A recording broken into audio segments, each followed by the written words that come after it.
I am very happy कि हम लोग आपको ये mock test postmortem sheet provide कर रहे हैं। This solves your problem of mistake analysis. एक बार आपने ये वाला डेटा कैप्चर करना चालू कर दिया तो इसके साथ आपको उसके बाद एक मिस्टेक नोटबुक बनानी चाहिए टू कैप्चर कि एग्जैक्टली कौन से क्वेश्चन गलत हुए थे, या फिर इसका एक ऑल्टरनेटिव है कि उन क्वेश्चंस को बुकमार्क कर लीजिए, that is going to be even better, और उसके नीचे एक छोटा सा नोट लिख लीजिए कि क्या गलती हुई थी। Either of these. हमने मोहम्मद जुनैद सैफी जिसका स्कोर 710 आउट ऑफ 720 है, उसकी मिस्टेक नोटबुक नीटपैड के टेलीग्राम चैनल पे डाल दिया along with this postmortem sheet. Use करिए guys, you have to use it. आप हमारा टेस्ट लिख रहे हैं, आप इस तरह से एनालाइज करेंगे, इस तरह से अपनी गलतियां कैप्चर करेंगे, और उसके बाद कहीं पे आप मिस्टेक्स जो है, एक्चुअल मिस्टेक जो हुई है, या तो बुकमार्क कर लेंगे या एक मिस्टेक नोटबुक बना लेंगे और कैप्चर कर लेंगे। Good afternoon students. कल मैंने आप लोगों से ये mock test postmortem sheet share की थी। आप में से काफी सारे लोग हम लोगों से काफी टाइम से पूछ रहे थे कि सर टेस्ट के बाद एनालिसिस कैसे करना है, आपका इतना ज्यादा फोकस है टेस्टिंग के ऊपर, पर उसके बाद एनालाइज कैसे करें, मिस्टेक नोटबुक कहां पे आती है। इन सारे सवालों का जवाब मैं इस वाले वीडियो में दूंगा। इट इज वेरी इंपॉर्टेंट कि हम ये बात समझे कि टेस्ट है। टेस्ट का मतलब आप खुद को टेस्ट कर रहे हैं। खुद को टेस्ट करने का मतलब आप टेस्ट लिखते हैं, आपको पता चलता है आपको क्या चीजें आती है, क्या चीजें नहीं आती। जो चीजें नहीं आती है उनको एक प्रॉपर तरीके से कैप्चर करना, जिससे हम अपनी पिछली गलतियों से सीख पाएं और आगे वो गलतियां ना करें। That is the only purpose of testing. That is why we have a very aggressive testing program here.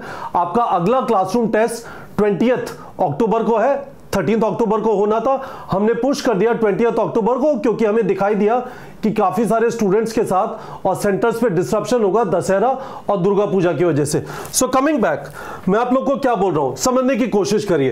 Question ये है, how to do mistake analysis after mock test. Fair enough. Process क्या है, आप सिलेबस खत्म करते हैं, आप test के लिए रिवाइज करते हैं, फिर आप टेस्ट लिखते हैं और उसके बाद आप पोस्टमार्टम करते हैं। पोस्टमार्टम करने से आपको अपने वीक एरिया आइडेंटिफाई होते हैं और उसके बाद आप वीक एरिया फिक्सिंग, इसके ऊपर आप टाइम प्रोवाइड करते हैं। जब आपको वीक एरिया पता चला कुछ चीज आती नहीं, उसकी थ्योरी पढ़ ली।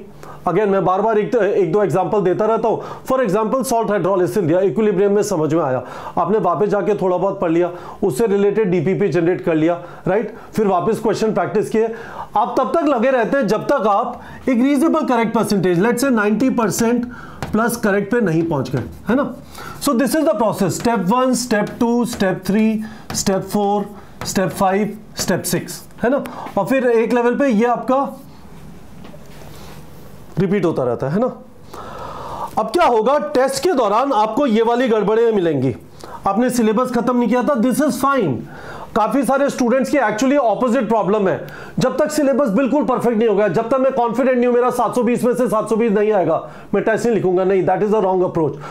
आर्यन के साथ हम लोगों ने एक वीडियो किया था, मैंने भी आपको मल्टीपल टाइम्स होता है, लेट्स से 14 चैप्टर का टेस्ट है अगला वाला, उसमें से 4 चैप्टर नहीं हुए, कोई बात नहीं, राइट द टेस्ट, क्योंकि फिर आप क्या करेंगे, वो 4 चैप्टर रह जाएंगे। अब अगला वाला टेस्ट आएगा, ये 4 चैप्टर वाला तो वापस आएगा नहीं, अगला वाला टेस्ट आएगा, उसमें 2 चैप्टर रह गए, और हमारे पास कोई ना कोई रीजन रहेगा टेस्ट को पुश करने का। टेस्ट को पुश मत करिए, अपने आप को इवैल्यूएट कर लीजिए उन वाले चैप्टर से जो आपने तैयार किए थे। कम से कम आपको पता तो चल जाएगा उन चैप्टर्स में कि क्या आता है क्या नहीं आता।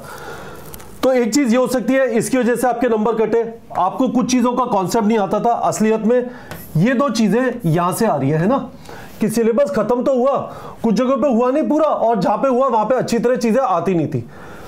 फिर नेक्स्ट चीज क्या होती है, एक मेमोरी इश्यू, याद नहीं आया तो आपने रिवीजन नहीं किया था। आपको समझ में आना चाहिए कि आप कैप्चर कर रहे हैं मेमोरी इश्यू, तो इस वजह से हो रहा है कि आपने रिवीजन नहीं किया था प्रॉपर्ली।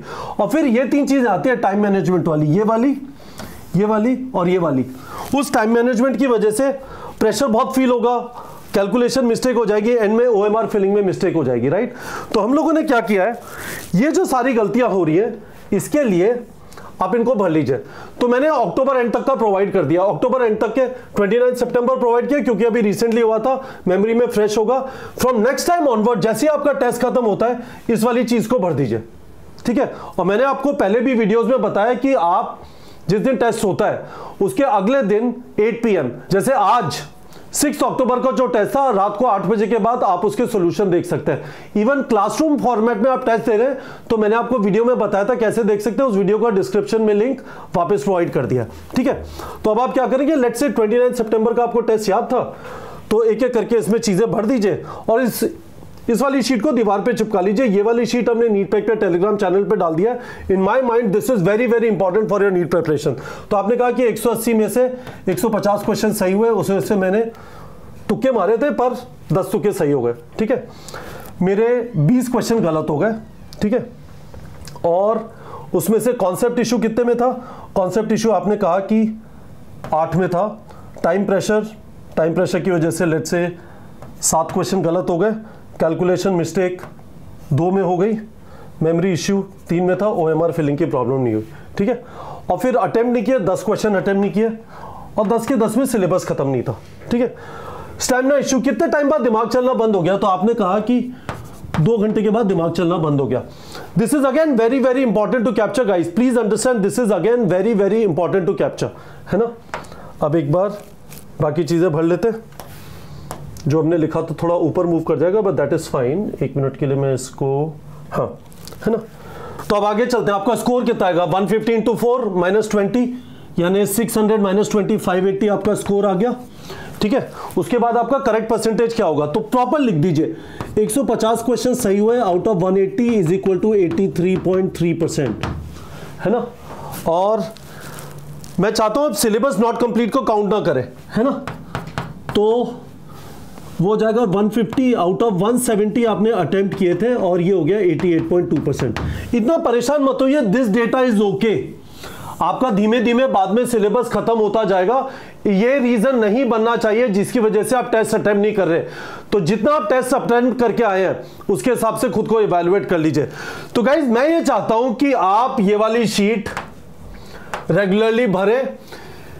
इसका पीडीएफ नीट प्रेप के टेलीग्राम चैनल पे प्रोवाइड कर दिया है। यहां पे हर एक टेस्ट का सिलेबस भी है। तो आगे आने वाले टेस्ट किस फॉर्मेट में होंगे, ऑनलाइन होंगे, क्लासरूम होंगे, वो भी डाल दिया है, सिलेबस भी डाल दिया है। और आपके पास एक अच्छा एनालिसिस रहेगा। कंटिन्यूअसली ओएमआर में मिस्टेक हो रही है तो आप थोड़ा कॉन्शियस हो जाएंगे, ध्यान से ओएमआर भरेंगे। मैं आपको एक और चीज बताना चाहता हूं कि टाइम मैनेजमेंट का एक बहुत सिंपल सॉल्यूशन, ये और ये, इसका solution run to the end strategy है। I have told you multiple times, उसको अप्लाई करना चालू करिए। You will find it very very beneficial. Run to the end strategy simple ये है, आपको किसी भी क्वेश्चन पे 30 सेकंड से ज्यादा नहीं लगाने। क्वेश्चन समझ में नहीं आ रहा, गोला मार के आगे बढ़ो, गोला मार के आगे बढ़ो, गोला मार के आगे बढ़ो। 200 क्वेश्चन पे पहुंचो, वापस आओ, जो क्वेश्चन गोले मारे उनको वापस अटेम्प्ट करो। यू विल सडनली फाइंड कि टाइम का प्रेशर कम हो गया और बहुत सारा टाइम बच गया गोले मारे हुए क्वेश्चन के ऊपर। टाइम खत्म इसलिए होता है कि हम 3-4 क्वेश्चन पे हमें लगता है मैं कर कैसे नहीं पा रहा, 5-5 7-7 मिनट उस पर लगा देते हैं और फिर टाइम बचता नहीं है। तो होपफुली गाइस आप लोगों को सारी चीज समझ में आ गई होगी। I am very very happy कि हम लोग आपको mock test postmortem sheet provide कर रहे हैं। This solves your problem of mistake analysis. एक बार आपने ये वाला डेटा कैप्चर करना चालू कर दिया तो इसके साथ आपको उसके बाद एक मिस्टेक नोटबुक बनानी चाहिए टू कैप्चर कि एग्जैक्टली कौन से क्वेश्चन गलत हुए थे। या फिर इसका एक ऑल्टरनेटिव है कि उन क्वेश्चंस को बुकमार्क कर लीजिए, that is going to be even better. और उसके नीचे एक छोटा सा नोट लिख लीजिए कि क्या गलती हुई थी। आइदर ऑफ दीज, हमने मोहम्मद जुनैद सैफी जिसका स्कोर 710 आउट ऑफ 720 है, उसकी मिस्टेक नोटबुक नीट प्रेप के टेलीग्राम चैनल पे डाल दी है along with this postmortem sheet. Use करिए guys, you have to use it. आप हमारा टेस्ट लिख रहे हैं, आप इस तरह से एनालाइज करेंगे, इस तरह से अपनी गलतियां कैप्चर करेंगे और उसके बाद कहीं पे आप मिस्टेक्स जो है, एक्चुअल मिस्टेक जो हुई है, या तो बुकमार्क कर लेंगे या एक मिस्टेक नोटबुक बना लेंगे और कैप्चर कर लेंगे। होपफुली गाइस आप लोग को समझ आया होगा।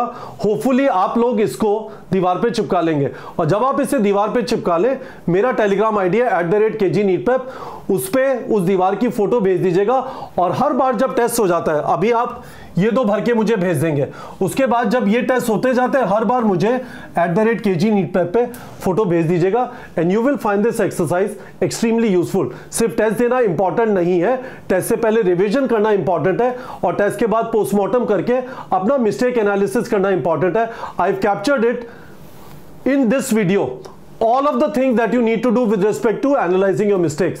और कोई क्वेश्चन है वीडियो के कमेंट सेक्शन में पूछ सकते हैं, पर कमिट करिए हर हालत में टेस्ट लिखेंगे, भागेंगे नहीं। चाहे थोड़ा बहुत सिलेबस खत्म नहीं हुआ दैट इज फाइन। और दूसरी चीज टेस्ट के बाद प्रॉपर एनालिसिस करेंगे। ठीक है बच्चों।